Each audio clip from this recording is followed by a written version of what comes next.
You might have heard everyone talking about vibe coding. Some say it's the future of programming and others say it's just lazy coding. So what's vibe coding really? What are the pros, the cons, and should you become one? Hey everyone, it's your man Rafael. I'm a founder from Africa, sharing my journey as an entrepreneur, programmer, and founder too. If you are into startup, building products, or the coding culture, make sure to subscribe because I share things no one shares in this path. So what is vibe coding? Actually, vibe coding has different meanings depending on who you're asking. Let's say if you're asking a junior developer about what is vibe coding, they might say it's getting dependent heavily on AI or ChatGPT or large language models. And if you ask an advanced programmer or senior programmer about vibe coding, they might just say vibe coding is just giving the heavy stuff, the debugging and other aspects of programming to AI and focus on the creative part. So the answer of vibe coding depends on the person who's answering. But for me, vibe coding helps me to concentrate on the creative aspects of building a project. As I mentioned on my earlier and previous videos, I even started programming to just build my own projects, to be able to build my own personal projects. So it helps me to concentrate on the creative aspect, to be able to build MVPs in a short period of time. For me, vibe coding is it enables anyone to focus on the creative aspects of programming, especially if you love the old culture of programming, like writing every single line of code, debugging it. If you're into this culture, vibe coding might not sound good for you, but for me, it helped me a lot to focus on the creative aspect. Back when I was just dropping out from college, I used to program with PHP. For my first project, I spent 2 months to build the MVP, which has just basic credit application. It was a school management system. I spent almost the entire summer for just building the MVP for that project. After I started using AI models and after I became actually a vibe coder,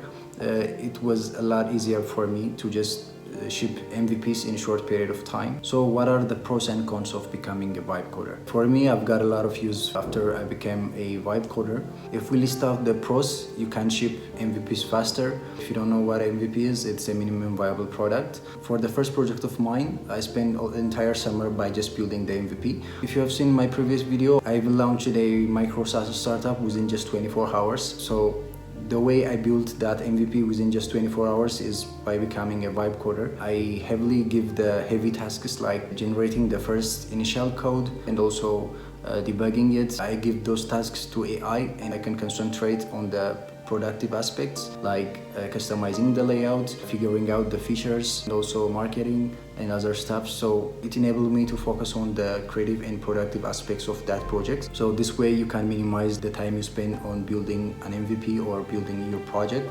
So that's the first pro for me. It would be more useful if you're a founder. It enables you with that founder first mindset. I mean, if you're just a programmer, you're just focusing on the programming, debugging. But if you become a vibe coder, it enables you to act more as the founder than the programmer. So in those aspects, I got a lot of use out of it, out of becoming a vibe coder. Now, what are the cons? What are the disadvantages of becoming a vibe coder? Vibe coding is not perfect. So what are the cons? The first thing and the one which I face a lot of time is imposter syndrome. If you become a vibe coder, you skip a lot of knowledge-based stuff. I mean, you skip a lot of skills as a programmer. I still hang out with a lot of programmers. I still meet with my friends who are programmers and you feel like you've missed everything and you're not catching up with anyone. I have felt this a lot of time, to be honest. So that is one thing I face a lot of time. And the second thing is AI dependency.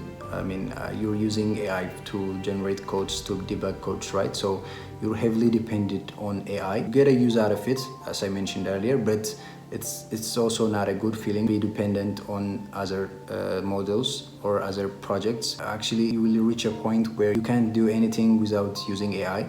So AI dependency is one thing. And the third thing is debugging becomes hard if you don't have a solid knowledge.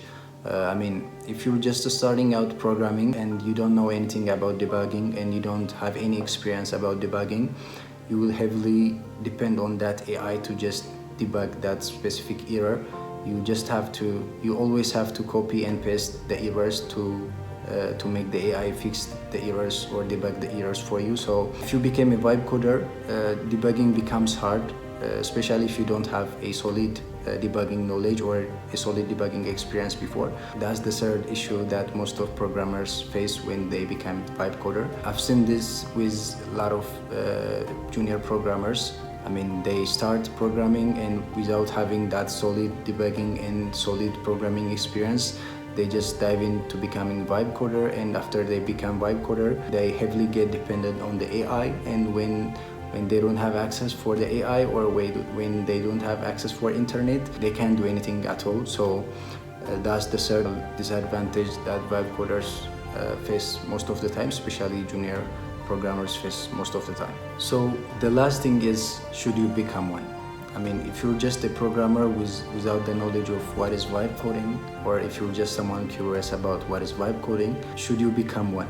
Let's answer this question. So if you say vibe coding is lazy, I mean, every technology that's coming our way is lazy nowadays for most of the people. We have cars, which were new technologies on their time, and we have food on that time too, right? So it's your choice to use the car or your food to go somewhere. Using AI is the same. You can just become a programmer and spend 12 hours a day to just fix one error, or you can become a vibe coder and fix that error within 30 minutes or 40 minutes. It's your choice. So for me, before deciding whether you became a vibe coder or not, you should consider those 2 points. The first one is, are you a founder or not? And the second one is, are you a programmer or not? I mean, if you're a founder, it would be best for you if you can just focus on the creative and the business aspects. I mean, if you're a founder, your main goal is solving a specific problem, right? Whether you solve the problem with AI or solve the problem by yourself, your goal is to solve that problem, right? So if you're a founder and solving a specific problem and planning to generate money by solving that specific problem, it would be best for you if you became a vibe coder, especially on the early stage of your startup. It enables you to just build an MVP and ship that MVP and validate that idea in short amount of time. So I would heavily suggest you to become a vibe coder. And the second point is, are you a programmer? When I say programmer, a founder is also a programmer. Especially if you're a tech founder, you're a programmer too. So if you're a programmer because that's your passion, I don't suggest you to become a vibe coder. It would have more satisfaction if you can just code everything by yourself, by typing everything, debug it, and not use any AI models to just build a project. If your point in life is to just become a programmer, and because it's your ambition or passion, I wouldn't suggest you to become a vibe coder, because becoming a vibe coder and using AI models for your work will take a lot of things from you, especially if you're just a programmer. I wouldn't suggest that if your main goal is to become a programmer. So at the end of the day, vibe coding is just a tool. It could make you 10 times faster, or it could make you weak if you skip the fundamentals. So I hope this gave you clarity. If you enjoyed this breakdown, make sure to hit that subscribe button, and also like this video and share this video to help it reach more people. I will be doing more videos on upcoming weeks, so make sure to subscribe and don't miss my next videos. So thanks for watching.